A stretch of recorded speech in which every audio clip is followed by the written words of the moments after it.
Declaro aberta a 8ª reunião da Comissão Especial destinada a proferir parecer ao projeto de lei número 6583 de 2013, o Estatuto da Família. Informo que encontro-se à disposição dos deputados cópia da ata da 7ª reunião da comissão. Indago ao plenário se há necessidade da leitura da ata. Peço dispensa, presidente. Solicitada a dispensa pelo eminente relator, deputado Ronaldo Fonseca, consulto se existem oradores para discussão. Não havendo quem queira discuti-lo, está em votação. Os que aprovam permaneçam como se encontram. Aprovada a ata.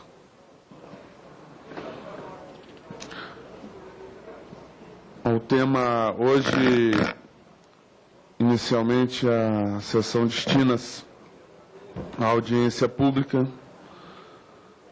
Primeiro tema, a adoção direcionada às entidades familiares, abordando aspectos como a atual legislação sobre a adoção, estatísticas do impacto da atual política de adoção e importância do terceiro setor nesse cenário.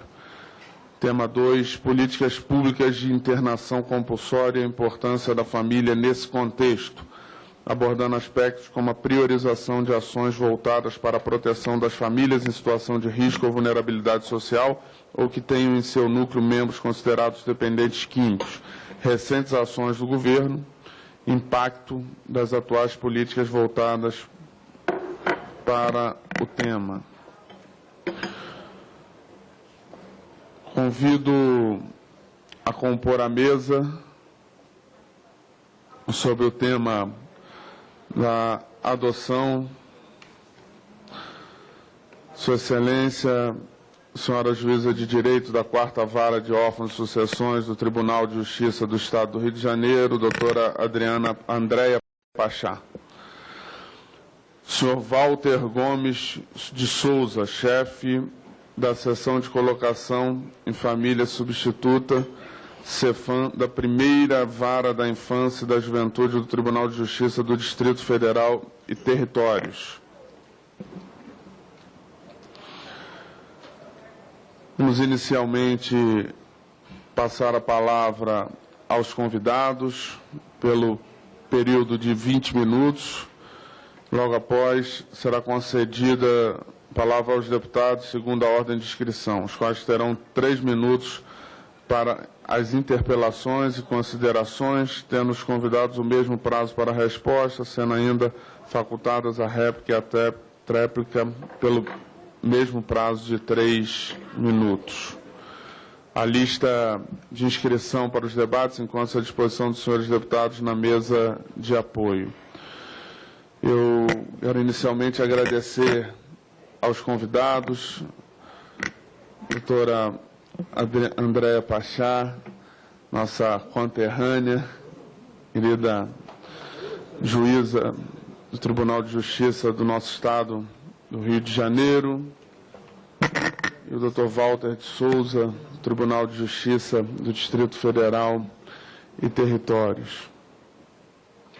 Concedo a palavra à senhora Andréia Pachá para as suas considerações. Bom, boa tarde a todos. Inicialmente, eu gostaria de agradecer ao presidente da comissão, deputado Ronaldo Fonseca, e ao deputado Leonardo Pisciani o convite para participar dessa audiência pública. E acredito que a minha presença aqui se deva à minha participação na construção do Cadastro Nacional da Adoção, enquanto conselheira do CNJ de 2007 a 2009. E pela experiência que amealhei, sou juíza há 20 anos, desses 20 anos, 15 anos foram dedicados à jurisdição em uma vara de família. Então, é importante compartilhar as inquietações que os conflitos familiares apresentaram ao longo dessas últimas décadas e trazer para os senhores alguns subsídios que eu entendo que são extremamente relevantes para que qualquer transformação legislativa dessa natureza possa nos auxiliar na construção de uma sociedade mais consistente, mais sólida e mais democrática. Então, preciso dizer, e trago aqui uma experiência também desses anos de jurisdição em vara de família, que há uma tendência em fantasiar que no passado as coisas eram perfeitas e melhores. E o que eu posso dizer para os senhores, dos 18 mil processos que eu tive a oportunidade de julgar em uma vara de família, é que há 2 décadas os conflitos que chegavam aos tribunais eram de natureza completamente diferente dos conflitos que hoje chegam. Tanto se transformaram as famílias, quanto se transformou a sociedade. Então, quando a gente lembra, e eu faço isso como exercício diário, toda vez que eu preciso julgar algum conflito, quando a gente lembra de algum momento com muita saudade, idealizando uma família que nunca existiu, é bom a gente também fazer um exercício para lembrar que nas famílias anteriores à Constituição de 88, quem mandava era sempre o homem, a mulher sempre obedecia, os filhos eram coisa e não eram sujeitos de uma relação, os idosos não tinham uma proteção que precisam ter os vulneráveis nessa rede de afeto. A adoção discriminava os filhos que eram adotados dos filhos que não eram adotados, a condição econômica definia que o pobre devia dar o filho em adoção para ser cuidado pelo rico, e o rico fingia que acolhia como filho, e ainda era muito comum o uso da expressão trato como se fosse da família. E, em muitos casos, o que se percebia era um acerto e um ajuste entre as pessoas para que as crianças que eram colocadas em famílias substitutas, muitas vezes, trabalhassem como empregados domésticos na casa dos que se diziam adotantes. E, no final, não tinham direito à herança, não tinham direito à pensão alimentícia, eram discriminados para diversos setores jurídicos. Felizmente, foi sepultado essa página da nossa história com a Constituição de 88. E as famílias começaram a se conformar de uma maneira mais igual.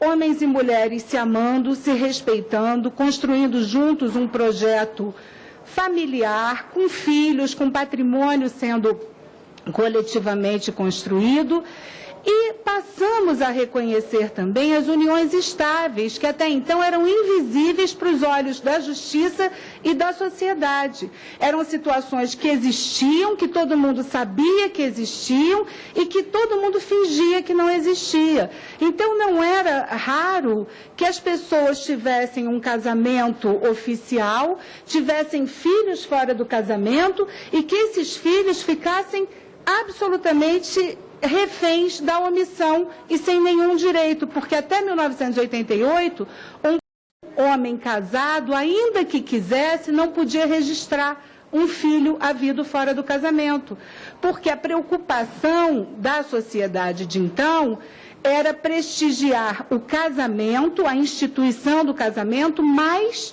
do que as famílias e o afeto que se conformavam em instituições familiares. Então, com essas novas conformações, mudou também o perfil da adoção. E muitas medidas foram tomadas, e a evolução foi muito grande nesses últimos 20 anos, para que nós pudéssemos ter um processo de adoção mais seguro, mais consistente, e que o interesse e o foco da nossa preocupação fosse a criança abandonada. Então, é importante desmistificar esse cenário da perfeição, porque na família ideal e no mundo ideal, os pais biológicos não abandonam seus filhos. Os filhos crescem e são acolhidos por quem os deseja. Então, quem pretende ter uma família, quem pretende ter filhos, assume a responsabilidade com todas as dores e as delícias que representam o nascimento de uma criança. Quando você imagina que existem crianças para serem colocadas em famílias substitutas, a primeira pergunta que a gente tem que fazer é que tipo de sociedade é essa que hoje permite que 5.475 crianças se encontrem abrigadas esperando uma família que as acolha. E esses dados são dados de ontem do Cadastro Nacional de Adoção, e representam um perfil que, desde desde que esses números começaram a ser coletados, se mantêm quase que uniformes. A maioria dessas crianças tem mais de 6 anos. A partir de 6 anos, é uma guerra e é praticamente impossível colocar essas crianças em famílias substitutas. A maioria dessas crianças tem irmãos. A grande parte dessas crianças tem doença crônica ou doença grave, que também dificulta a adoção. E a maioria dessas crianças é negra ou parda. Se você confronta os dados das crianças disponíveis para adoção com os dados dos pretendentes à adoção, nós encontramos uma matemática que não fecha. Porque nós temos hoje 31.148 pretendentes à adoção, pessoas disponíveis em acolher crianças e adolescentes nas suas famílias. Só que as restrições são de toda ordem, desde a cor até a falta de irmão, até a faixa etária, e cada vez que uma criança permanece em abrigo, cada dia que essa criança permanece em abrigo, é uma luta contra o relógio para colocá-la em família substituta. Esse é um lado da questão que não pode ser sonegado para qualquer decisão que se tome no aprimoramento dessa legislação. Do outro lado, o que nós temos? A necessidade de criar uma cultura e um ambiente para que as crianças tenham direito de crescer dentro das famílias que as programou, não as programou, mas que não têm condições de acolhê-la naquele momento. Então, nesse sentido, não é raro que nós encontremos muitos núcleos familiares que precisam de um suporte tão ou maior do que aquela criança que precisa ser adotada. Porque recém-nascido não fica em abrigo. Porque todo mundo que está na lista quer recém-nascido. E a idealização da maternidade e da paternidade precisa ser desmistificada, e isso se faz durante o processo de habilitação. Filho não é um cachorrinho, um gatinho, que você vai num pet shop, leva para casa, dá banho uma vez por semana e depois mostra, tira uma foto, posta no Facebook e mostra para os seus amigos. Filho é compromisso para a vida toda. Especialmente para quem se dispõe a acolher uma criança que já sofreu um abandono. E, pasmem os senhores, não é raro situações em que crianças são acolhidas e são devolvidas para os abrigos. Porque as famílias que se habilitam para adoção, ou os pretendentes, não têm uma formação adequada e uma compreensão adequada para entender o tamanho da generosidade e o tamanho do altruísmo que se espera de quem pretende adotar. Quem adota está trazendo uma criança para a sua família, não está ganhando um presente e não está se permitindo a experiência da maternidade e da paternidade. E a incondicionalidade desse ato precisa ser explicado, porque muitas vezes os pretendentes chegam nos abrigos com uma fantasia da família perfeita, e quando encontram uma criança que chega em casa, que não quer tomar banho, que às vezes tem problema de ordem sexual, porque foram abusadas sexualmente, estão nos abrigos, essa criança que fala palavrão, que não sabe comer à mesa, que tem um analfabetismo funcional e não consegue compreender as ordens, se essa pessoa não é acolhida num ambiente de afeto, ela passa não só por um abandono, mas ela passa por sucessivos abandonos que inviabilizam o crescimento de um ser humano saudável. Então, pensar adoção é pensar em mecanismos que consigam equacionar a necessidade das crianças de crescer em um ambiente de afeto, de cuidado e de acolhimento, com a urgência da infância. Porque quem é criança tem pressa. Não adianta a gente pensar num processo 100% seguro que inviabilize a colocação de uma criança na família substituta. Ou que essa decisão só venha quando a criança já tem 8, 9, 10 anos e ninguém mais tem disponibilidade para acolhê-la. Esse perfil da disponibilidade com crianças mais velhas e com crianças que têm algum tipo de problema de saúde ele é muito mais bem compreendido e assimilado por casais estrangeiros ou por pretendentes estrangeiros que se habilitam no cadastro internacional e que pretendem a adoção de crianças. Os juízos da infância têm tido mais condição de alocar crianças em famílias estrangeiras do que nas famílias nacionais crianças com essas características. Então, isso é uma frustração muito grande para nós, enquanto sociedade. Que sociedade nós somos que permitimos que essas crianças precisem deixar o nosso país porque não conseguimos construir uma rede de acolhimento aqui dentro? E abrigo deve ser encarado como um local provisório. Atualmente, grande parte dos abrigos é do terceiro setor. Então, são ONGs que se propõem a acolher as crianças e cuidar temporariamente das crianças até que elas possam ser acolhidas por famílias substitutas. Se a nossa compreensão do abrigo não for de um lugar de passagem, nós vamos condenar as nossas crianças a passar a infância e a juventude no abrigo, e o que é mais grave, aos 18 anos, nós colocamos essa criança na rua, porque não existe abrigo que possa permanecer com crianças e maiores no mesmo ambiente, e essa criança vai para a rua com todo o déficit de atenção, de educação, de saúde, de cuidado, e vai viver de que maneira? Imaginem os senhores, muitos de vocês têm filhos, como eu tenho filho, imaginem os senhores hoje, um filho que cresce num ambiente adequado para a saúde, para a educação, para cuidado, e aos 18 anos vai viver sozinho, sem nenhum vínculo com a família. Isso não existe. Então, se não existe na conformação atual, como permitir que isso exista para crianças que já passaram por processos graves de abandono?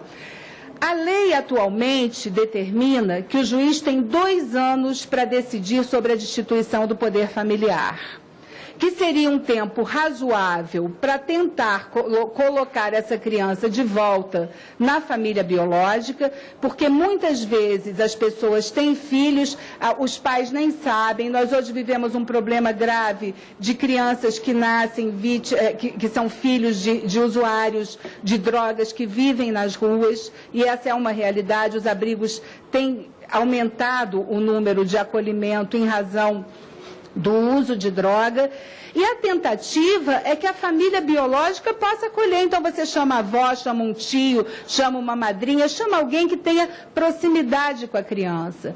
Porque o direito que nós pretendemos defender quando se trata de adoção é o direito da criança. Não é a nossa conveniência, não é a nossa dificuldade de lidar com algum tipo de preconceito eventualmente, não é a nossa crença ou a nossa laicidade em determinados setores da vida, mas o fato é que uma criança acolhida e crescendo num âmbito familiar tem mais condições de escolher a vida que ela vai querer viver quando virar um adulto. E se nós não permitirmos que essa criança cresça num ambiente de acolhimento, nós estaremos sonegando da criança a possibilidade de ter direito ao que é básico, que é um crescimento saudável e sustentável. Então, nesse sentido, eu gostaria de reafirmar aqui, e como experiência, pelas práticas que eu pude experimentar, que eu pude vivenciar, tem sido também um ambiente importante de acolhida, os casos de adoção por casais homoparentais, homossexuais. Hoje, isso é uma realidade.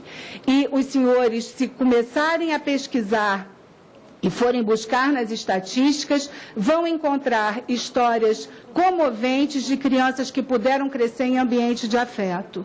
Então, não é possível discutir nenhum assunto sem que nós tenhamos a devida transparência para enfrentar e para discutir. E a experiência, o dia a dia, esses 20 anos, dá bem a dimensão e a certeza de que qualquer criança, se for acolhida num ambiente de afeto e de cuidado, será um adulto mais consistente. A esperança que nós temos nas modificações da legislação é que elas sirvam para afirmar os núcleos familiares como um ambiente de afeto, porque é nesse ambiente que é possível construir os projetos de família para uma sociedade ser mais justa, impedindo a comercialização de crianças, e isso é fundamental, que tenha algum mecanismo para coibir, porque mesmo com toda a rede de proteção que nós temos, ainda é grande o número de comercialização de crianças. E isso é inadmissível numa sociedade que pretende proteger os seus filhos. E eu acho que meu tempo está acabando, pastor, eu não tenho certeza, mas eu vou encerrar trazendo... então tá bom. Então, antes de encerrar, eu vou falar para vocês rapidamente o que eu acho que deva constar de uma legislação para ser eficiente: a fiscalização dos abrigos e a alimentação diária dos cadastros, para que as crianças hoje que se encontram em abrigos possam encontrar pretendentes em todo o Brasil. E, nesse sentido, o Conselho Nacional de Justiça, ainda presidido pelo ministro Gilmar Mendes, quando eu integrava o Conselho, se antecipou à própria lei da adoção, porque o cadastro foi criado antes da lei de adoção, e o Judiciário estabeleceu, na ocasião, como política prioritária, o atendimento da criança e do adolescente. Então, é fundamental não perder o foco do que nós estamos protegendo. Criança vítima de violência é comum. Criança que passa 18 anos em abrigo é comum. Muitas vezes a violência acontece no próprio abrigo por falta de controle e fiscalização. Isso precisa ser aprimorado. O encontro das crianças com seus pretendentes precisa ser aprimorado. E afirmação cotidiana da importância do afeto na construção das famílias. Porque é disso que se trata quando nós lidamos com conflitos. Não há conflito que se sobreponha à disponibilidade e à comunhão de interesses de adultos que querem cuidar dos seus vulneráveis, que são as crianças e são os idosos. Porque adulto, cada um faz o que tem vontade, mas criança e idoso é responsabilidade de todos. E aqui eu trago uma experiência que é nossa, que é brasileira, que nós deveríamos assimilar e aprender com os índios Craô que vivem nesse Brasil e que culturalmente entendem que todas as crianças da tribo são filhos e filhas de todos os adultos da tribo. Então, a responsabilidade pelas crianças não é exclusivamente da mãe, não é exclusivamente do pai. A responsabilidade pelas crianças é de todos os adultos e de todos os homens e mulheres que integram essa sociedade. Essa experiência é uma experiência muito rica e nos faz responsáveis pelas nossas crianças. Nós não podemos lidar com indiferença quando o que nós assistimos são quase 5.000 crianças abrigadas, esperando uma família que as acolha. E nesse sentido é necessário uma profunda mudança na expectativa de quem pretende adotar. Quem pretende adotar não terá a família da capa de revista, a família das redes sociais, que tudo dá certo, que todo mundo ri, que as mães saem da sala de parto rindo, maravilhosas, amamentando, e na vida real o que a gente lida é com contrariedade, eventualmente com alegrias, eventualmente com tristezas, coisas que são próprias da nossa condição humana. Nós somos humanos, nós somos seres com grande capacidade de adaptação. E as nossas famílias serão o que nós tivermos possibilidade de construir, sempre com foco no afeto, na humanidade, porque aí sim nós teremos uma sociedade e uma infância crescendo com mais consistência e mais dignidade. Então, era isso que eu queria dizer para começar a nossa conversa e me colocar à disposição dos senhores. Depois eu tenho mais dados aqui do cadastro, se vocês tiverem interesse. Muito obrigada. Doutora Andréia Pachá, Esse tema é um tema que... Desculpa, quem que está falando? Lilian Sá, sou eu aqui. Deputada, eu não tinha visto, estava olhando. Estou aqui como presidente, saiu, eu fiquei aqui. E eu fico até muito feliz em falar sobre adoção, porque eu trabalho com os grupos de adoção no Rio de Janeiro, onde é a minha cidade. É muito importante que esse tema venha a ser debatido aqui no Estatuto da Família. Uma, porque o cadastro nacional, ele precisa ser alimentado. Então, nós precisamos de políticas públicas voltadas nesse sentido. A questão dos abrigos, nós temos que ter, sim, uma fiscalização efetiva, né? Nós sabemos que os juízes de 6 em 6 meses visitam, fazem um rodízio lá no Rio de Janeiro, é feito isso, né? Mas em outros estados não, né? Alguns sim, outros não. Que visitam os abrigos para ver aquela criança que está ali, ver a situação daquela criança para que ela vá para adoção. Nós estivemos em Harvard fazendo um curso sobre a primeira infância e a senhora falou aqui que uma criança amada, ela se desenvolve melhor. E é verdade, os neurocientistas fizeram uma pesquisa de que, fazendo aquela ressonância magnética, no cérebro de uma criança que recebe maus tratos e no cérebro de uma criança que recebe amor. E a conclusão que eles chegaram, deputado Ronaldo, pastor Ronaldo, é que aquela criança que recebeu maus tratos, o cérebro dela é menor, ela desenvolve pouco. E aquela criança que recebe carinho e afeto na primeira infância, que é de 0 a 6 anos, o cérebro dela desenvolve melhor. Então, é muito importante isso que a senhora falou e a gente colocar para os nossos telespectadores, as pessoas que estão assistindo através da TV Câmara, o importante é tratar a criança de 0 a 6 anos, sendo adotada ou não, com carinho, com amor, com afeto. Porque isso é que vai fazer, construir um caráter, vai construir, né, uma vida melhor para essa criança, né, que essa criança vai ser mais firme.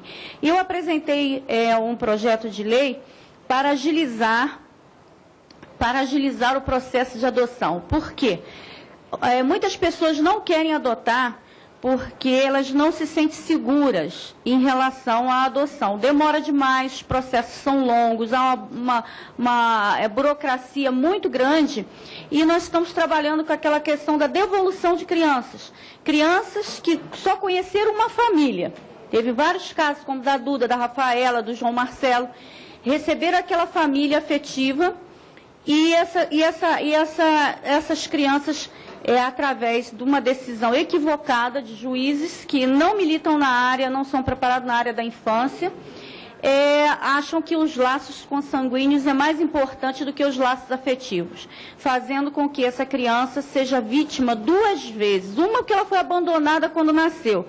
A segunda, que ela conhece somente aquele pai e aquela mãe, ela é obrigada a sair de casa com a assistência social, com a polícia. É um trauma muito grande que as crianças sofrem. Nós debatemos isso semana passada na Comissão de Direitos Humanos, trouxemos várias mães que estão com esses problemas, mães afetivas, mãe do coração.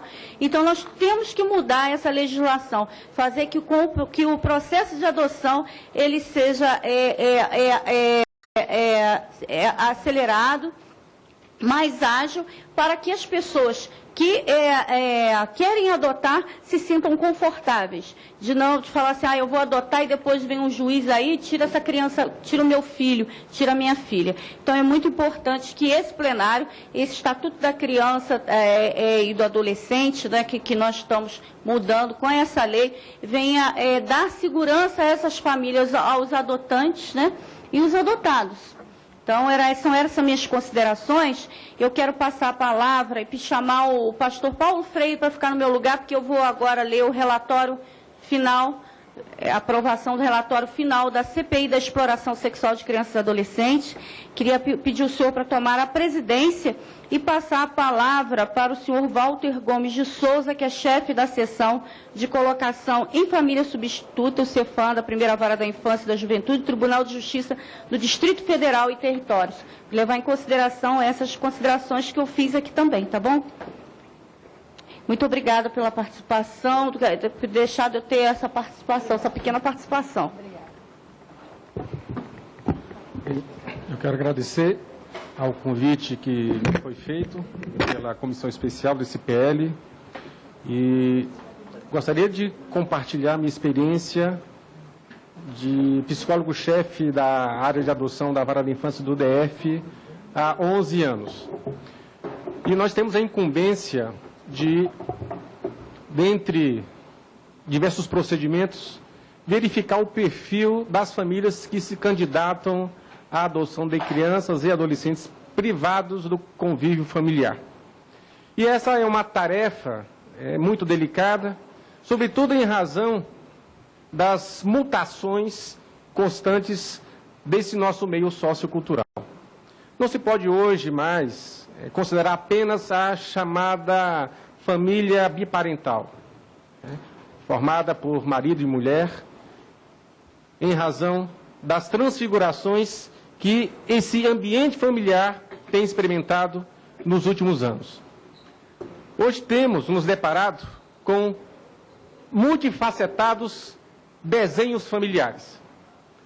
Famílias mosaicas, aquelas reconstituídas, que têm origem em separações e novas uniões.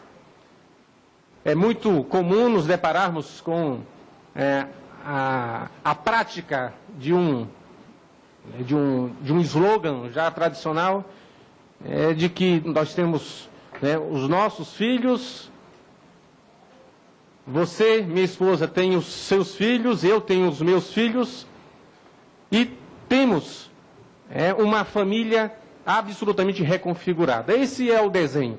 Famílias monoparentais, que segundo o IBGE têm aumentado estatisticamente, famílias conduzidas por mulheres, ou mesmo por homens. Temos famílias em que o chefe é o irmão mais velho, famílias que são coordenadas, que são chefiadas por avós. Nos temos deparado ultimamente com a situação de adolescentes que passaram longos anos institucionalizados, privados do convívio familiar com irmãos, e que, quando adentram a maioridade civil, conseguem minimamente se reorganizar, se profissionalizam e entram com pedido de guarda judicial dos irmãos mais novos. Esse é o perfil da família que se apresenta hoje ao sistema de justiça. A equipe técnica que assessora o magistrado da infância e juventude tem a incumbência de verificar a capacidade afetiva dessa família.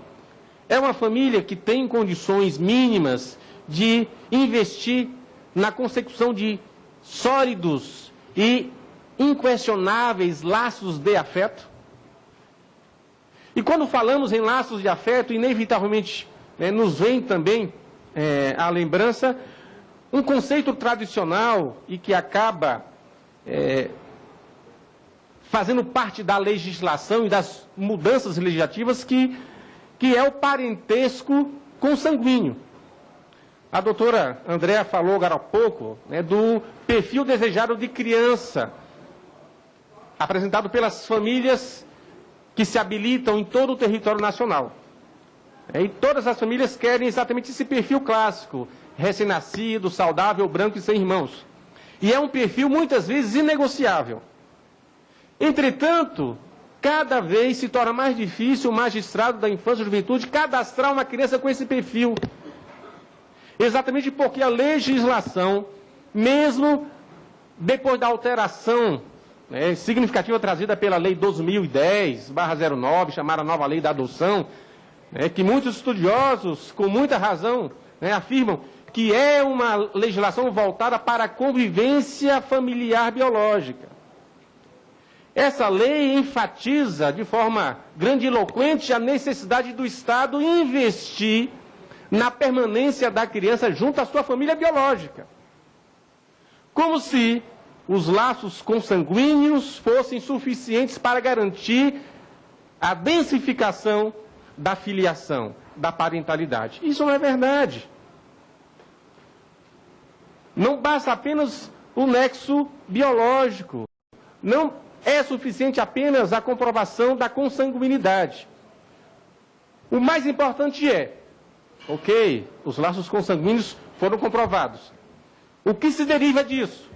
O afeto, o respeito, o acolhimento incondicional, o investimento na proteção integral daquela criança, daquele adolescente, é isso que importa. A lei é muito clara, o Estado deve envidar todos os esforços e dentro do processo daquela criança que eventualmente passou por uma violação de direitos e recebeu uma medida de proteção, acolhimento institucional, isso tem que estar devidamente especificado, detalhado.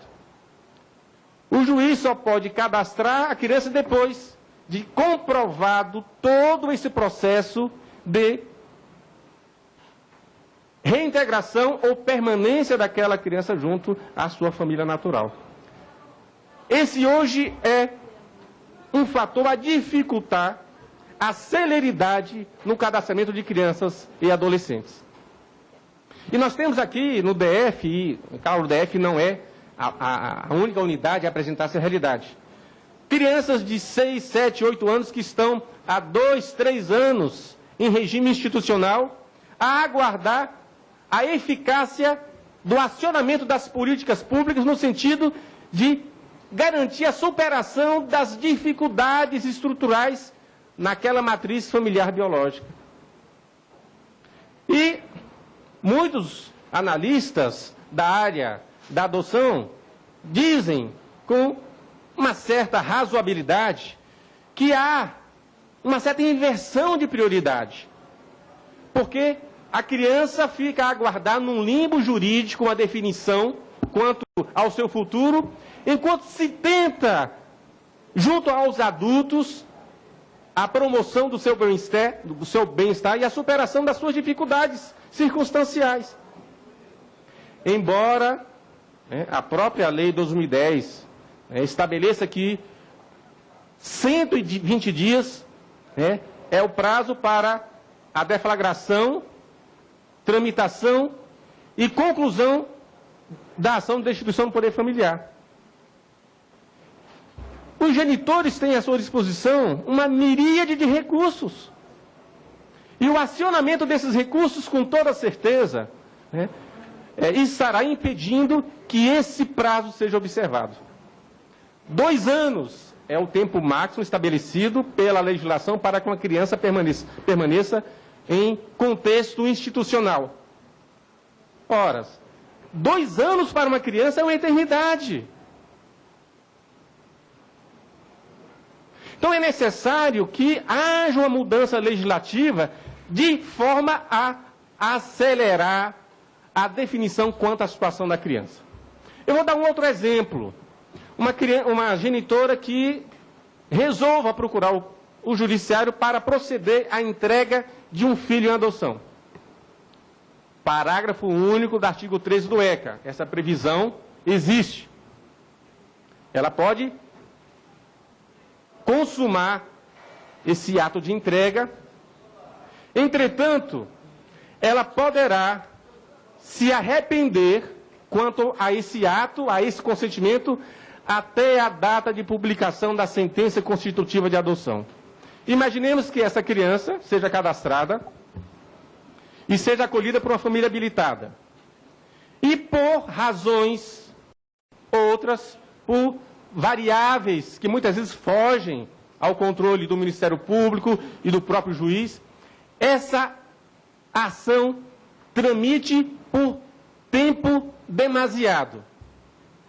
A família que acolheu aquela criança estará continuamente envolvida em insegurança. Por quê? Porque a lei garante àquela genitora que procedeu à entrega manifestar arrependimento na data de publicação daquela sentença.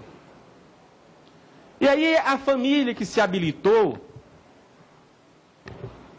que atendeu a todos os pré-requisitos impostos por lei, e que aguardou por 2, 3, 4, 5 anos o momento da própria vara de infância convocá-la para conhecer uma criança cadastrada, essa família vai se sentir insegura.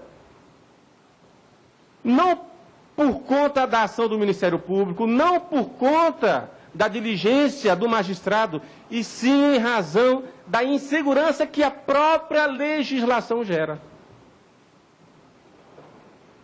E uma outra dificuldade, imaginemos o recém-nascido entregue pela genitora, uma genitora que é dependente de crack.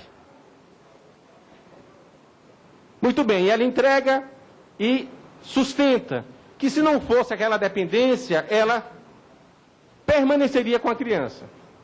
O Ministério Público, diligente fiscal da lei, propõe a que aquela genitora seja vinculada a uma política pública voltada para a saúde. E não acolhe o cadastramento daquela criança para adoção. Nos perguntemos, quanto tempo é possível que aquela mulher seja efetivamente inserida em uma política eficaz e apresente respostas minimamente satisfatórias? Sejamos honestos, quanto tempo? E a criança vai ficar em uma instituição de acolhimento, privada do afeto familiar? Uma criança cujo perfil é o desejado pela maioria absoluta das famílias que se habilitam?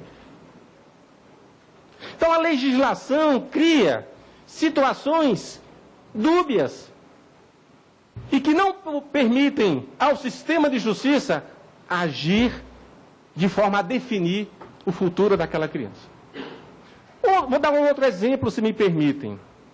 O caso daquele menino Bernardo. Uma criança de 11 anos, que como protagonista procura o sistema de justiça para comunicar que dentro de casa ele está sendo negligenciado pelo pai, ele não tem afeto, e o tempo todo espezinhado pela madrasta. Veja, há 15 anos eu trabalho na vara da infância do DF. Nunca testemunhei um garoto de 11 anos adentrar as nossas instalações para apresentar a mesma petição apresentada pelo garoto Bernardo. E qual foi a reação do sistema de justiça? Muitos podem questionar a postura do Ministério Público, do magistrado naquele contexto. Talvez o direcionamento não tenha sido razoável, fruto do bom senso, da sensibilidade. Muitos podem questionar. Agora, do ponto de vista da lei, do ponto de vista técnico, tanto o Ministério Público quanto o Poder Judiciário atuaram em sintonia com aquilo que é preconizado na lei. A permanência da criança e do adolescente junto à sua família de origem. Agora, aquele garoto queria passar a residir não com a avó materna, pelo que se depreende de todas as publicações veiculadas. Ele queria residir com familiares e amigos do colégio. Ele não queria continuar convivendo em um ambiente familiar biológico, porque nesse ambiente ele não tinha sido seduzido pelo afeto. Ao contrário, ele estava angariando experiências aversivas. E onde ele estava sendo verdadeiramente acolhido, atendido, no seu desejo de atenção e afeto, junto à família de seus amigos. A criança, o adolescente, necessita principalmente não de uma família biológica, necessita de uma família afetiva. De uma família que acolha, que invista com devoção na constituição do vínculo parental. Uma família que esteja atenta não apenas às necessidades físicas, as materiais, mas, sobretudo, as necessidades afetivas. Uma criança, uma família que atenda à necessidade de pertencimento. Então, é necessária a alteração dessa legislação, de maneira a privilegiar mais o afeto. Quem trabalha com adoção sabe muito bem que o lema é: mesmo os pais biológicos devem adotar os seus filhos. Porque não basta apenas gerar, é necessário o acolhimento. E a adoção é doação.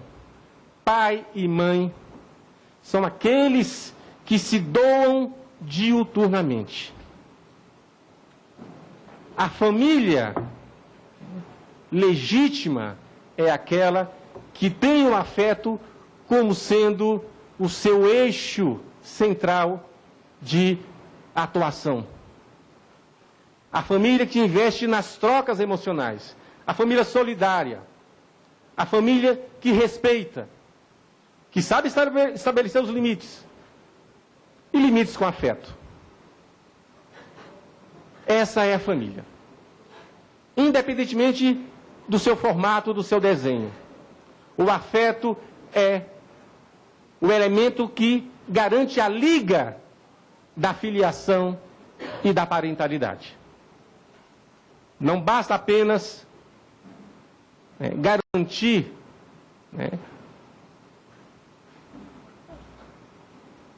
o registro, o assento de nascimento. O assento de nascimento deve retratar uma realidade de entrega, de devoção, de priorização dessa criança, desse adolescente. O sistema de justiça deve ser reforçado nessa premissa que o define, que é garantir o superior interesse da criança e do adolescente. Muito obrigado.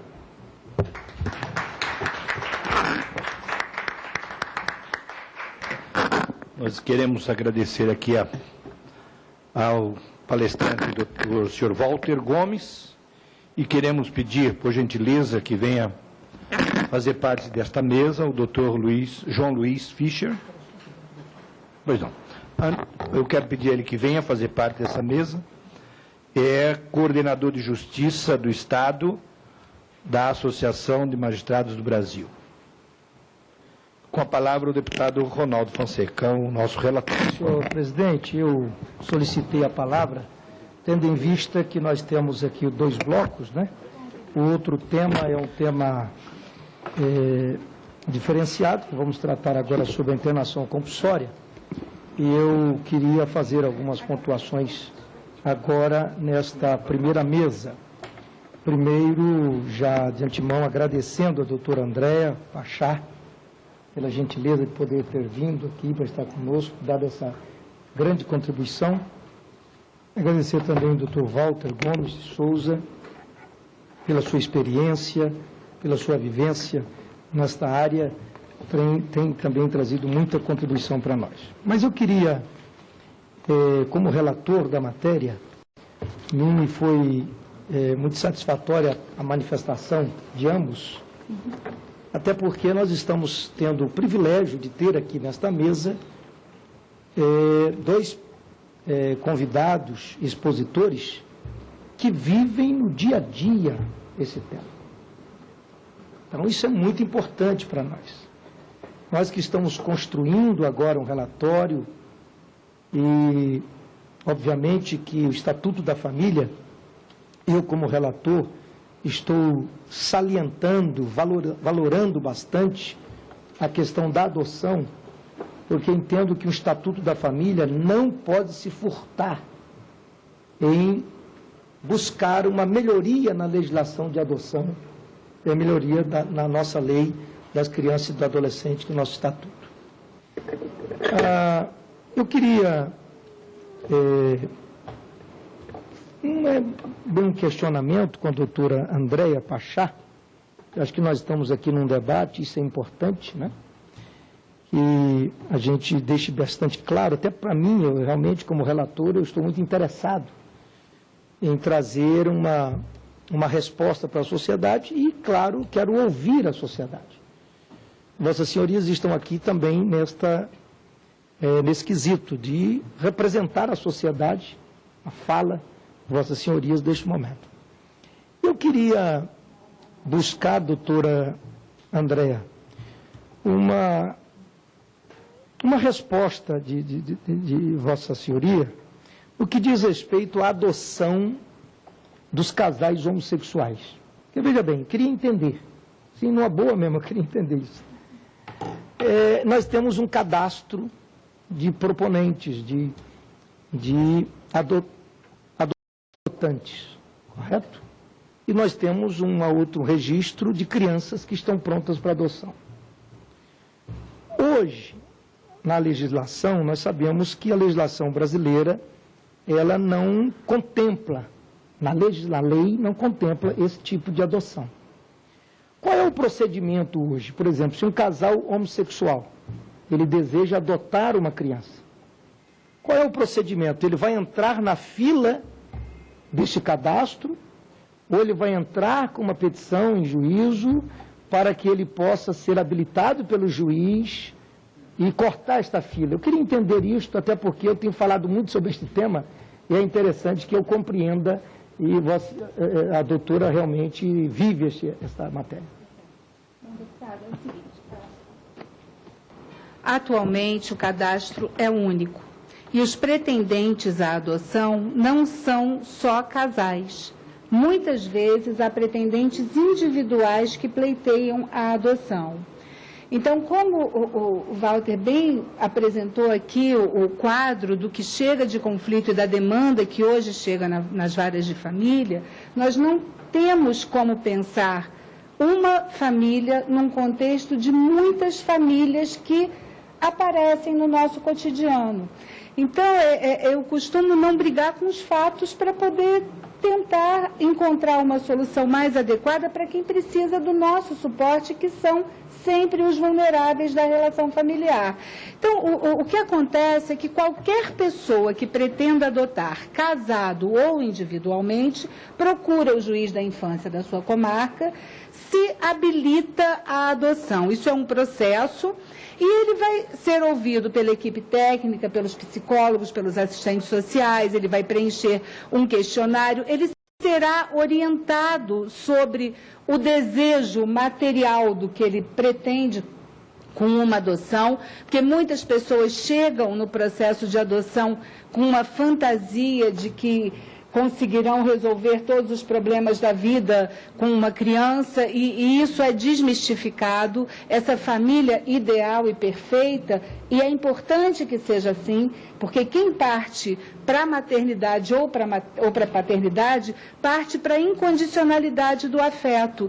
E se essa pessoa que será adotada já foi abandonada, nós não podemos criar condições para que um novo abandono aconteça. Então, uma vez habilitado, uma vez verificado que aquele casal ou aquele pretendente possui condições afetivas e materiais de acolher uma criança, o juiz profere uma decisão habilitando aquela pessoa ao cadastro. E ele entra na fila de adoção e define o perfil de criança que ele pretende. E a fila é igual para todo mundo, porque embora não tenha legislação que permita, não existe legislação que impeça. E a jurisprudência tem caminhado assim, a passos largos na frente do processo legislativo nessa matéria, porque juridicamente a jurisprudência permite não só a adoção, como o próprio casamento civil entre pessoas do mesmo sexo, entendendo que a Constituição permite que as uniões afetivas se conformem como família e tenham a proteção do Estado. É um entendimento da jurisprudência hoje predominante no país. Então, nesse contexto, as habilitações não distinguem quem é casado de quem não é casado, quem é casado, se são duas mulheres casadas, se são dois homens casados, não há distinção para para a habilitação. E aí a ordem é a mesma ordem que é destinada a todos. Então é o seguinte, aparece um recém-nascido, quem é o primeiro da fila que quer um recém-nascido vai ser chamado. Se não quiser, sucessivamente, e quem estiver na fila anda. E o Cadastro Nacional permite que, uma vez habilitado, a pessoa possa adotar em qualquer lugar do Brasil. Isso é uma inovação, porque antes o pretendente tinha que se habilitar em cada comarca que ele quisesse acolher uma criança, e dificultava muito a adoção. Então, hoje, quem trabalha com cadastro, os juízos que trabalham com cadastro fazendo uma busca ativa, conseguem colocar um número maior de crianças em família substituta. E a experiência, deputado, isso é importante, e talvez seja importante que a comissão ouça famílias, se há algum tipo de dúvida com relação à institucionalização ou ao afeto. É importante que a comissão traga famílias que têm essa experiência, porque existem famílias compostas por 2 mulheres ou por 2 homens com crianças adotadas, algumas com crianças adotadas e filhos biológicos que vêm do primeiro casamento e que vivem naquele contexto, e que não só precisam que o Estado as proteja da mesma forma que protege qualquer núcleo familiar, como tem uma experiência que, se compartilhada, pode ser muito rica quando nós pensamos na possibilidade da consolidação do afeto como elemento fundamental de um núcleo familiar. Eu concordo também com o Walter quando ele diz da necessidade de ser mais ágil esse processo, porque hoje a adoção, diferente do que era há muitos anos atrás, deixou de ser um segredo. Então, a criança não é adotada e é tratada como se fosse um filho biológico e só vai saber a verdade ou jamais saberá a verdade. Isso tudo é muito escancarado e muito conversado. É mais fácil que uma criança, que a nossa decisão peque por assodadamente colocar uma criança numa família substituta e dar a essa criança condição de crescer íntegra e amadurecer afetivamente e poder, se for o caso, procurar a família biológica e estabelecer o vínculo que for, é mais fácil do que sonegar dessa criança um ambiente familiar. E abrigo não é lugar para a criança passar a infância. Cada vez que fica no abrigo, diminui a possibilidade de adoção. É muito importante essa percepção. Doutora, eu queria explorar um pouquinho mais. Pois não. Vou aproveitar a presença da Vossa Senhoria aqui, porque, eu, como relator da matéria, a mim interessa bastante. A doutora disse que quando o casal homossexual, ou hétero, ou individual, procura para ser habilitado, ele passa por uma triagem, inclusive psicólogos e tal. Eu queria só fazer assim um questionamento, o seguinte, por exemplo, uma pessoa com um transtorno psicológico, por exemplo, ela poderia adotar uma criança? Doutora, aí vai depender da avaliação psicológica, porque transtorno psicológico é muito amplo, né? Todos nós temos em algum momento da vida algum tipo de transtorno psicológico, porque é da nossa condição humana eventualmente falhar, eventualmente ter dúvida, eventualmente precisar de um suporte. Então, um transtorno psicológico nem sempre é excludente, porque existem pais e mães que têm transtorno psicológico. O caso do Bernardo, que o Walter acabou de trazer aqui, era uma criança nascida numa família heterossexual, o pai era médico, uma família consistente, o pai ficou viúvo, casou novamente, tinha uma companheira jovem como ele, com uma outra filha, e naquele contexto ele foi assassinado. Então, esse critério de... Mas se ele tivesse sido tirado, não teria sido evitado? A gente não tem bola de cristal e acredito que nenhum de nós, naquelas circunstâncias, poderia presumir que um pai vai matar um filho, porque não é o normal, não é o que acontece. Eu talvez por vício da minha profissão, eu tenho muita dificuldade de presumir a má-fé das pessoas. Eu presumo que as pessoas são boas até que me provem o contrário. Então, um pai não existe para matar um filho. Uma madrasta não é má, porque a história... em quadrinho faz da madrasta uma pessoa má. Eu acho que nós somos do tamanho da nossa humanidade. Uns são bons, uns são maus. Agora, o que nos define como pessoas aptas à adoção, é a compreensão de que nós estamos acolhendo um ser humano que é mais vulnerável do que nós, porque é uma criança, e que precisa crescer num ambiente de cuidado e de afeto. Porque nós, adultos, nos defendemos. Uma criança precisa que alguém ensine a dar laço, a escovar o dente, a tomar banho, a secar no meio dos dedos do pé para não ficar com frieira. A gente não tem uma geração espontânea que vai crescendo e aprendendo isso sem que alguém ensine. Então, a família é esse ambiente de aprendizado. É esse ambiente onde a gente tece a rede do cuidado, do pertencimento, que a gente mostra quais são os valores que devem forjar uma sociedade mais consistente, mais ética, mais afetiva, porque, no fundo, é uma questão mesmo de afeto. O núcleo familiar hoje, para ser protegido pelo Estado, se não for por esse motivo, não tem por que o Estado interferir numa vida privada e familiar. Se existe a necessidade da intervenção do Estado nos núcleos familiares, é para garantir aos vulneráveis a possibilidade de crescer num ambiente que seja mais saudável. Então, o pai precisa ser responsável. E a paternidade aí não tem diferença, tanto o pai biológico quanto o adotante. E nesse contexto, a experiência que nós temos tido nos juízos de família indica que não há nenhuma diferença quando a vontade é o acolhimento e o cuidado. Nunca tive nenhum processo que eu tenha julgado ou que algum colega tenha julgado que uma pessoa que se escolhe casar com outra pessoa do mesmo sexo e que vive num ambiente familiar, tem adotado uma criança, porque isso, sabe o que parece, deputado? E aí eu acho importante a gente trazer essa questão. É que parece que todas as pessoas que escolhem viver com outras pessoas do mesmo sexo não têm habilidade, como se fosse um ambiente promíscuo. Isso não traduz a realidade. Na realidade, o que nós vemos nas varas da infância, o Walter tem a experiência aqui do Distrito Federal, eu trago a do Rio e de muitos outros colegas do Brasil, não é a realidade.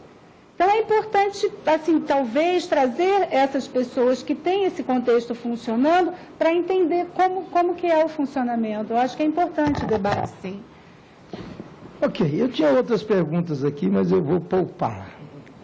Eu entendo que eu tenho algumas reservas, eu estou querendo exatamente clarear esse tema, porque eu entendo que um distúrbio psicológico, por exemplo, um transtorno, uma vez de conhecimento, inclusive da Justiça, do Ministério Público, da polícia que seja, que possa trazer, como foi o caso do garoto Bernardo, eu acho que nós teríamos evitado ali aqueles pais, inclusive o pai biológico, né, demonstrava realmente um transtorno muito complexo, que com certeza teríamos evitado uma morte prematura e da forma cruel como foi. Eu queria, terminando aqui, agradecer também ao doutor Walter e dizer o seguinte, doutor Walter, acho que o senhor pode contribuir bastante conosco aqui nesta comissão. Acho que pela sua experiência e a sua fala, já me aguçou aqui o desejo de tê-lo mais próximo. Eu sei que a senhoria tem muitas ocupações, mas acredito que pode nos auxiliar aqui, até com sugestões, para que nós possamos aperfeiçoar essa legislação, trazendo como foco a criança e, como disse o senhor, a questão do afeto. E como fazer para melhorar, para não deixar essas crianças perdidas no abrigo, não é? E depois, como disse a doutora, Excelência, quando disse que muitas vezes completa 18 anos, tem que colocar na rua, tem que dar um jeito para que ele saia de lá.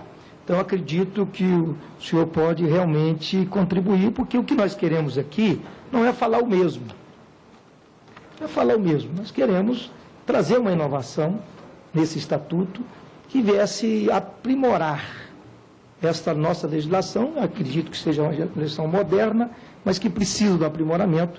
E como o senhor tem bastante experiência nesta área, acho que pode nos ajudar. Eu estou absolutamente aberto para as suas sugestões.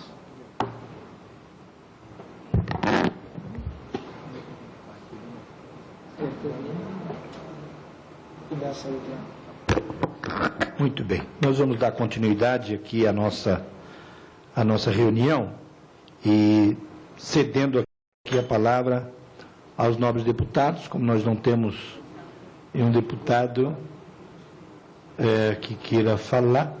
Chegou a deputada Fátima Pelas, registrando a presença da deputada Fátima Pelas. Não tendo deputados que queiram falar, nós então vamos ceder aqui a palavra de consideração aos nossos convidados para as suas considerações finais. Cedo novamente a palavra à doutora Andréia Pachá. Bom, mais uma vez eu quero agradecer a oportunidade de estar aqui e consignar uma lembrança que veio agora no final, quer dizer, a importância da compreensão dos efeitos jurídicos da adoção. Porque hoje, o que a adoção propicia juridicamente de consequência é a responsabilidade pela guarda, quer dizer, pelo cuidado tanto afetivo quanto material, ou seja, pelo pagamento de pensão, quanto no direito sucessório. E essa repercussão nós temos desconhecido na hora de pensar em normatização da matéria. E atualmente eu não julgo mais em vara de família, mas eu sou juíza de uma vara de órfãos e sucessões. E eu percebo que a falta de regulamentação da sucessão nessas novas conformações familiares podem, no futuro, nos trazer conflitos que talvez, se pensarmos anteriormente, podemos sanar. Então, é isso, deputado. Eu estou à sua disposição, os dados do Cadastro Nacional estão disponíveis. Se o senhor precisar de alguma informação do Rio ou do Conselho, eu estou à disposição e eu espero que o Estatuto avance para criar essa rede de proteção jurídica para essas famílias que precisam e não podem prescindir do Estado na afirmação dos direitos. Muito obrigada. Agradecemos mais uma vez a doutora Andréia Pachá pelas suas palavras. E agora eu quero conceder a palavra também ao senhor Walter Gomes, para que traga também as suas considerações finais.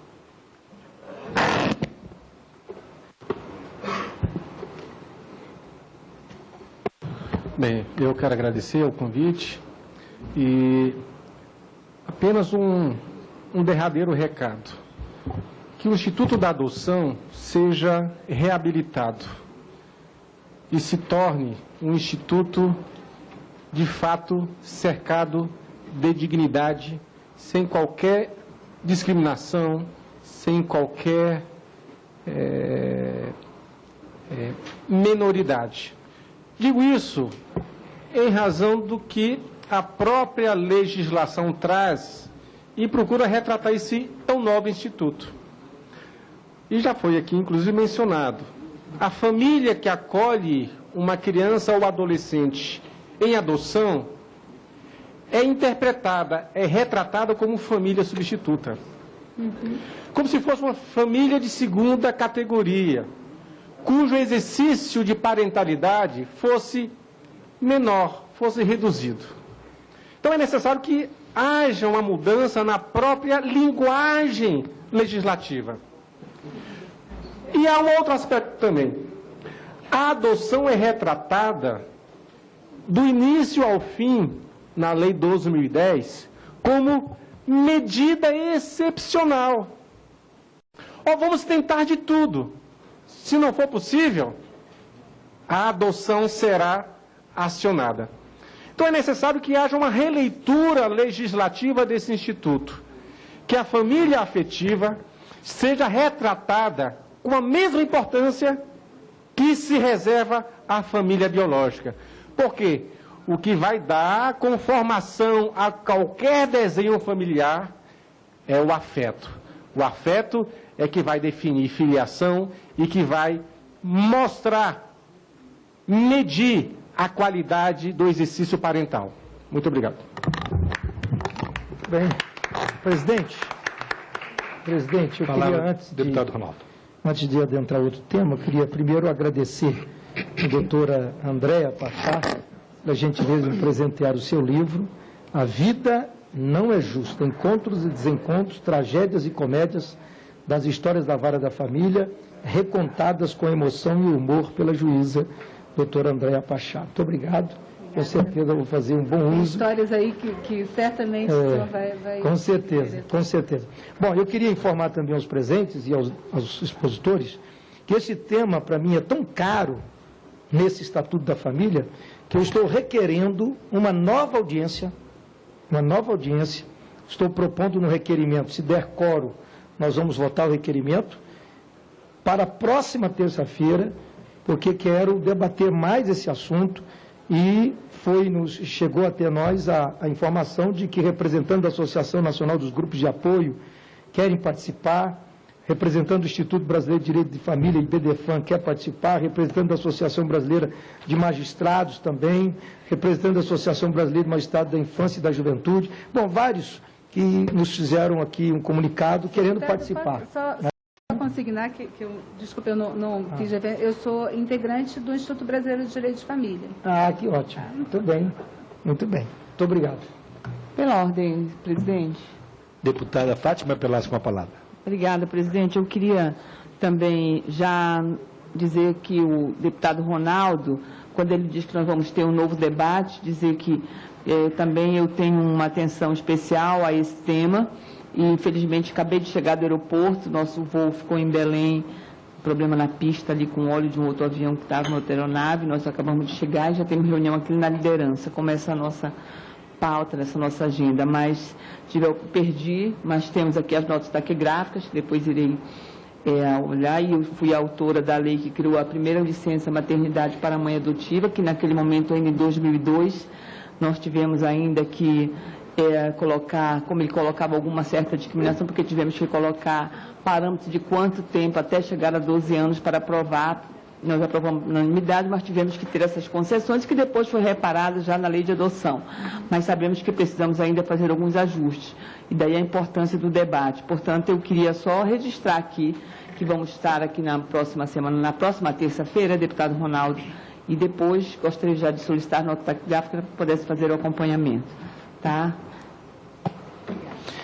Eu quero, mais uma vez, em nome dos demais deputados desta comissão, agradecer a valiosa participação dos nossos convidados e queremos ter aqui o direito, se não permite, de convidá-los novamente, quem sabe numa próxima audiência pública, para que continuem nos ajudando. Muito obrigado, vocês estão dispensados da mesa. Muito obrigado. Em continuação, nós queremos...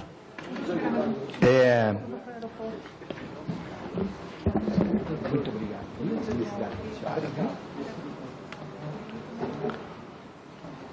Queremos consultar o plenário, saber se os demais palestrantes se encontram presentes. O coordenador da Saúde Mental do Ministério da Saúde, o senhor Roberto Tachinori, assim? Ah, pois não. Quero convidá-lo, por gentileza, para que venha fazer parte da nossa mesa. E consultar também se o senhor diretor de articulação e coordenação de políticas sobre drogas, representando aqui a Secretaria Nacional de Políticas sobre Drogas do Ministério da Justiça, o senhor Leon Garcia. Por favor, venha fazer parte conosco da mesa. Muito obrigado. Queremos ganhar nosso tempo, pedir aqui a gentileza de já começarmos, se nos permite o relator. Tem uma palavra lá. Em continuação, nós vamos ceder a palavra ao doutor João Luiz Fischer. Vossa Excelência tem 20 minutos do seu tempo. Obrigado, deputado. Cumprimento todos os presentes, cumprimento o presidente, o deputado Ronaldo Fonseca, dessa mesa, e na sua pessoa, os demais deputados presentes e os demais ouvintes. Nós vamos falar sobre um tema muito relevante, que diz respeito às políticas públicas de internação compulsória e a importância da família nesse contexto. tem dois aspectos. A priorização de ações voltadas para a proteção das famílias em situação de risco, vulnerabilidade social e que tem seu núcleo membros considerados dependentes químicos.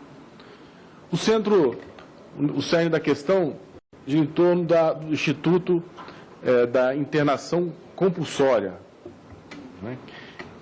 E os senhores assumem esse tema, assumem grande relevância a partir da constatação que em todo o Brasil, principalmente nas grandes e médias cidades, há elevado número de pessoas que sucumbiram ao vício das drogas, muitos deles tornando-se moradores de rua, notadamente nas grandes metrópoles. Formaram-se grupos de pessoas que se concentram em praças, imóveis abandonados, viadutos, a chamada, alguns já devem ter acompanhado, a Cracolândia, já foi objeto de inúmeras reportagens e estudos. A Cracolândia constitui um local de moradia, entre aspas, insalubre, no qual se consome álcool, outras drogas como maconha, cocaína e o crack, dentre as principais.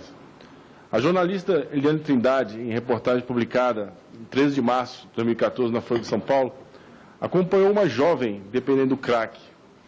A reportagem de forma contundente transmite essa tragédia para nós. E eu tenho aqui, não vou ler a reportagem toda, mas alguma passagem, ela traduz o seguinte: a gaúcha Magali passara os últimos 5 dos seus 30 anos rezando pela mesma cartilha, abre aspas, o crack é o meu pastor e nada me faltará, fecha aspas, disse ela, parafraseando os primeiros versos bíblicos do Salmo 23, no nosso primeiro encontro em 2011. Devota das pedras que resultam de misturas variadas da pasta de cocaína, ela vagava pela Cracolândia paulista desde 2006. No início da manhã daquele ano, ela se espreguiçava ao despertar sobre um colchonete roto, sobrevivera mais uma madrugada dividindo umas tantas calçadas que lhe serviram de leito nos últimos tempos. A turma maltrapilha começa a se dispersar, entre a sonolenta e a arredia, Magali vai aos poucos entrando no papo, tal. E ela conta um relato aqui terrível, que os senhores já devem ter visto nos meios de comunicação. Então, a origem desse problema, cujo a mais grave, face mais grave realmente está no uso dessa droga terrível, chamada crack, se origina das famílias, da desestruturação das famílias, associada ao conjunto de fatores sociais, outro conjunto de fatores sociais, faz com que essas pessoas adquiram dependência química e percam suas próprias personalidades, liberdade, vontade e autoestima. A única inspiração dessas é permanecerem vivas para a satisfação do próprio vício. Nesse cenário, muito dificilmente conseguem emergir pela abstinência e remissão das drogas, sem que haja intervenção direta, especializada e eficiente, seja através do Estado, seja pela atuação de organizações não governamentais. A família vulnerável sofre em conjunto com a pessoa dependente e precisa acompanhamento para antes do início dos fatores que levaram à droga, o uso da droga, durante esse período e depois. A família precisa de assistência.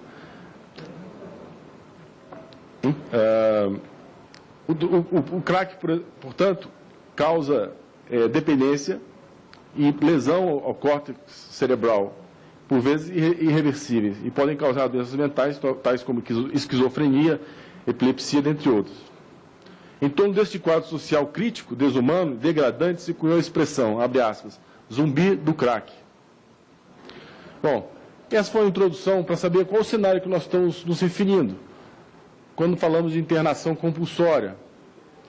Há uma legislação que trouxe esse instituto e se traduziu em 3 hipóteses possíveis. A Lei 10.216 de 2001, que foi uma reação ao descalabro que se encontrava o sistema manicomial do Brasil, de internação hospitalar, de hospitais para tratamento de doença mental. Ela prevê no seu artigo 6º 3 hipóteses. A internação voluntária, que é a pedido do próprio usuário, no sistema de saúde. A internação involuntária, que se dá sem o consentimento do usuário e a pedido de terceiro, por exemplo, alguém da família chega em razão de um transtorno mental. A lei não é específica para drogas, ela fala ela cuida da proteção da família e dos transtornos mentais. Então, ela disse, quando a internação involuntária será por pedido de terceiro, se pressupõe um laudo médico anterior. E tem a terceira hipótese, que é a internação compulsória, que é a determinada pela Justiça. Essas internações dependem de prévio laudo psiquiátrico e a involuntária, a comunicação no prazo de 72 horas ao Ministério Público. A compulsória exige prévio ajuizamento de ação para deliberação do juiz, que poderá deferir liminar para o seu cumprimento com a intervenção obrigatória do Ministério Público. O caráter terapêutico e curativo da internação compulsória, nos casos de dependência química, constitui fundamento constitucional e legal da existência dessa modalidade. Aqui já começamos a fazer uma delimitação. A Constituição não fala em internação compulsória. O que ela fala é que aqueles que detêm, que são cometidos de dependência química, por usuários de droga, devem receber assistência integral do Estado. E essa assistência compreende o quê? Não o isolamento da pessoa, mas o tratamento. Então, se considerar a internação compulsória para fins de tratamento, há previsão legal e constitucional. Para fins de isolamento social e de punição, ela é uma forma inconstitucional não prevista em lei. Ok? Portanto, o entendimento equivocado que a internação compulsória serve como forma de isolamento social ou medida de privativa de liberdade para fins de segurança pública e tranquilidade social é inconstitucional e ilegal. Por isso, a internação compulsória, e agora eu vou me deter nesse aspecto, quando há a participação judicial, ela deve ocorrer somente com atenção minuciosa ao caso concreto, ressaltando-se a importância do laudo pericial e da fiscalização quanto às condições dos estabelecimentos para o qual será levado o dependente químico. As críticas que se fazem à internação compulsória decorrem exatamente do desapego ao caso concreto e aos fundamentos que a justificam. Aí há atuações do governo, de alguns governos, e com críticas, inclusive, de instituições internacionais, que relataram, então, que não é a forma mais eficaz de atuação a segregação de pessoas em razão para a internação compulsória, a retirada das ruas, a limpeza das ruas. Isso é um risco que se corre se não se considerar cada caso na sua individualidade. Não é? A partir daquela introdução que eu fiz do zumbi do crack, a pessoa que não tem mais autonomia de vontade, o que fazer com essa pessoa? Ignorá-la? O Estado deve passar à margem desse problema social, as cidades. E não precisamos ir longe. Aqui em Brasília, qualquer cidade, grande cidade do Brasil, a média cidade, se você for no centro da cidade, há locais reservados para esse tipo de... Ou se denomina Cracolândia, ou se denomina qualquer outro tipo de... O que o Estado deve fazer? Ficar impassível diante dessas pessoas? Será que essas pessoas têm o livre-arbítrio, têm a liberdade de permanecerem nessa situação e elas têm como se livrar disso por autonomia própria? Ou é necessário que o Estado atue? O Estado e as instituições privadas, né? A partir de uma delegação pública. A resposta é clara. E aí eu tenho aqui um relato do médico Drauzio Varela, em que ele faz, divulgado no seu site, que ele faz quase que um desabafo em relação à internação compulsória. Ele diz: sou a favor da internação compulsória dos usuários de crack, que perambulam pelas ruas feitos zumbis. Por defender a adoção dessa medida extrema para casos graves, já fui chamado de autoritário e fascista, mas não me importo. A você que considera essa solução higienista e antidemocrática, comparável à dos manicômios medievais, pergunto: se sua filha estivesse maltrapilha, sem banho, numa sarjeta da Cracolândia, você a deixaria lá, em nome do respeito à cidadania, até que ela decidisse pedir ajuda? De minha parte, posso adiantar que, fosse minha filha, eu a retiraria dali, nem que atada a uma camisa de força. Para lidar com dependência de crack, é preciso conhecer a natureza da enfermidade que os aflige. Crack é droga de uso compulsivo, causador de uma doença crônica caracterizada pelo risco de recaídas. É de uso compulsivo, porque vai dos pulmões aos cérebros em menos de 10 segundos. Toda droga psicoativa com intervalo tão curto entre administração e sensação de prazer provocada por ela, causa dependência de instalação rápida e duradoura. Quando os críticos afirmam que a internação forçada não cura a dependência, estão cobertos de razão. A dependência química é patologia incurável. Existem ex-usuários, ex-dependentes não. E ele relata aqui no texto dele que ouviu diversas vezes no presídio onde ele atua, né, que ex-detentas, aliás, detentas, que foram presas na Cracolândia por diversos crimes, porque nós temos também, não podemos esquecer, que quando a pessoa está nessa situação, ela está na iminência também, por que não? É óbvio que para conseguir a possibilidade de comprar a droga, ela está na iminência de cometer crimes contra o patrimônio, crime contra a vida. Então, algumas dessas pessoas que cometeram crimes, que estão presas, vieram agradecer ao Drauzio Varela, e ele disse que não foi uma vez, foram várias vezes, agradecerem, por quê? Porque elas chegaram lá magras, desnutridas, sob o efeito da droga, e depois de algum tempo, na prisão, quando não podiam mais consumir a droga, iam se restabelecendo aos poucos, melhorando.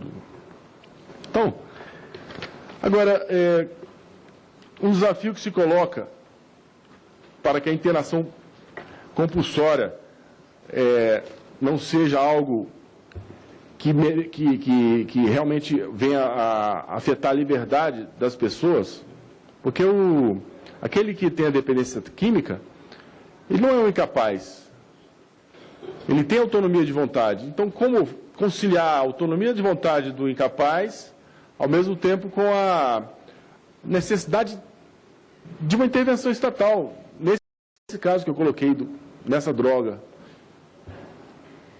Nós precisamos criar um devido processo legal adequado a esse fato. Aí eu meditei, já na minha vara, eu estou na vara de família, sou juiz da vara de família e fui juiz da vara civil. Já apareceu processos lá em que haviam pedido de internação compulsória. Ao meu ver, ela tem uma semelhança, alguma coincidência com o processo de interdição. Até, em alguns momentos, advogados entram com o processo de interdição e pedem a internação compulsória. São duas coisas diferentes, mas estão em si interligadas, porque, ainda que momentaneamente, a pessoa que está sob efeito de uma dependência química, ela perde o discernimento dos seus atos, à semelhança daquele que está sendo interditado porque tem uma doença grave mental. Então, a interdição, ela pode ser dada de forma provisória e pode ser levantada também quando a pessoa readquire a capacidade. E por que falo da interdição? Porque é um processo em que há uma riqueza muito grande de dispositivos legais para assegurar a garantia do interditado. O curador nomeado na interdição, ele deve prestar contas sobre responsabilidade pessoal. A responsabilidade em relação aos bens do curatelado ou do interditado atinge até o juiz, atinge até o Ministério Público. É o Instituto do Código Civil que mais tem dispositivos, em número inclusive, é o dispositivo da tutela e da curatela. Então, para nós assegurarmos o devido processo legal àquele que é internado compulsoriamente, acredito que uma analogia, ou mesmo uma remissão de uma nova legislação que vier, para que se aplique subsidiariamente os dispositivos da curatela e da tutela, seja muito bem-vinda a internação compulsória, de forma a assegurar que os internados compulsoriamente, os que vão estar nas clínicas de cuidados, tenham uma pessoa responsável por eles, a semelhança do curador, que tenha a necessidade de prestação de contas em relação a essa pessoa internada. Porque o problema de você internar em um estabelecimento é: esse estabelecimento vai ter condições de tratar a pessoa? Até que momento a pessoa vai precisar ficar internada? Quem vai comunicar a evolução do tratamento dessa pessoa? Que tipo de fiscalização que vai ser feita? Então, essas questões todas não podem ser deixadas para depois. Elas têm que ser abordadas. A responsabilidade minha, como do juiz, né? Quando você manda alguém para um estabelecimento desse, é muito grande no sentido de que você admite que você parte do pressuposto, como disse a dona Chá, da boa-fé das pessoas e que esses estabelecimentos terão condições. Mas isso é muito pouco, nós temos que fiscalizar em loco. Temos que ir lá no estabelecimento, saber se funciona, se não funciona. Eu tenho aqui um precedente, 2 precedentes que eu gostaria de trazer. Eu fiz uma pesquisa. Um caso muito interessante é que alguém que foi internado compulsoriamente foi internado no Hospital São Vicente de Paula e que lá ele não tinha condições de tratamento. Ele próprio e aquele que cuida, e a pessoa ligada da família, que a família, quando, só fazendo um parênteses aí, quando existe um dependente químico, toda a família sofre. A perda, o dependente não é só a pessoa, é a família que está em volta.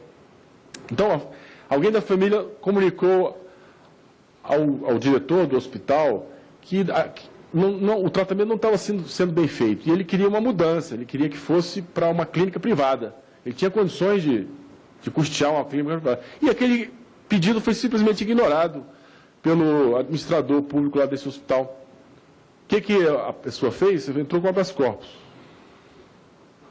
E foi deferida a liminar em habeas corpus para que ele pudesse, assegurando a liberdade de ir e vir, contra ato abusivo de autoridade pública que não deu a condição para ele mudar E o habeas corpus, vocês sabem, pode ser feito diretamente pela pessoa. Tem um outro caso também. Foi interessante que foi descrito que haviam laudos médicos e várias coisas foram consideradas nesse acordo. Tem um outro precedente também que diz respeito a quando o problema não é a pessoa que não quer ser internada, mas aonde ela vai ser internada por omissão do Estado que não coloca à disposição serviços públicos hospitalares suficientes e eficientes para que a pessoa possa ser recebida no sistema de saúde. Então, aí, a pessoa, o familiar responsável que está em contato, como eu digo, a família toda gira em volta do dependente, ajuizou uma ação contra o Estado, contra o Distrito Federal, nesse processo, dizendo o seguinte, que fazendo uma ação combinatória, a fim de obter uma ordem judicial para que ele fosse internado, e que o Distrito Federal teria que apresentar qual a instituição para recebê-lo, ou sucessivamente, alternativamente, ele poderia colocar o dependente, o adicto, em um hospital privado. E que o Distrito Federal teria que custear esse valor. Foi dado uma liminar e depois foi confirmado o julgado o mérito, com a condenação do Distrito Federal ao pagamento do valor da internação numa clínica particular, porque não havia vaga no serviço público. E aí, na decisão, há um interessante acórdão do STJ também, em que o ministro Herman Benjamin